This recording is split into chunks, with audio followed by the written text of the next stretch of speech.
Charges plus q and negative q are placed at the point A and B respectively, which are at a distance of 2L apart. C is the midpoint between A and B. The work done in moving a charge plus q along the semicircle CRD will be equal to. Let me consider this point as A, this point as D, this point as B, and this point over here is equal to C. Okay, a charge is moved from A to D.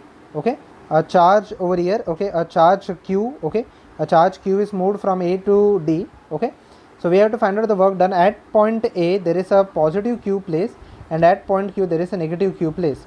The work done will be equal to the change in potential into the charge. Okay, charge over here is equal to q. Okay, the change in potential over here will be equal to the potential at point D minus potential at point C into q. Okay, so basically we have to find out the change in the potential at point D and point C and point D. Now first of all, this distance over here, okay, the distance between A and B is 2L. Okay, and C is at the midpoint. So distance between AC is equal to L, between CB is equal to L, and between BD is also equal to L. Okay, so let us first find out the potential at point C. Potential at point C will be due to the two charges, one placed at A and the other placed at B. So it will be equal to 1 by 4 pi epsilon naught into Q divided by the distance over here is equal to L. Okay, and due to B, now since potential is a scalar quantity, I will directly add up. It will be equal to negative 1 by 4 pi epsilon naught Q divided by L. Why negative? Because it is very much clear that there is a negative charge. The potential is developed due to a negative charge over here. So it will come out to be 0. Okay, positive and negative, it will come out to be 0. So VD minus VC will basically, since VC is equal to 0, so basically it will be only equal to VD into Q. So let us find out VD.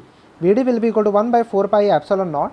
Now the distance between the point D and the point A is equal to 3L.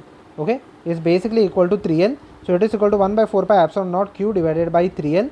Okay, minus 1 by 4 pi epsilon naught Q divided by this distance over here is equal to between B and D is equal to L. Okay, when I subtract both of them, it will come out to be 1 by 4 pi epsilon naught. Okay, it will be equal to negative change in potential energy. So basically it will come out to be 1 by 4 pi epsilon naught Q by L will be constant. It will be equal to 1 by 3 minus over here minus 1. Okay, which can be written as this will be constants. Okay, I am not writing that part again. It will be equal to minus 2 by 3. Okay, when I substitute the values in this main equation, it will be equal to negative. Okay, it will be equal to negative 1 by 4 pi epsilon naught Q divided by L into minus 2 by 3 into Q. So basically it will come out to be 1 by 4 pi epsilon naught. Okay, it will come out to be 2 small q capital Q divided by 3L.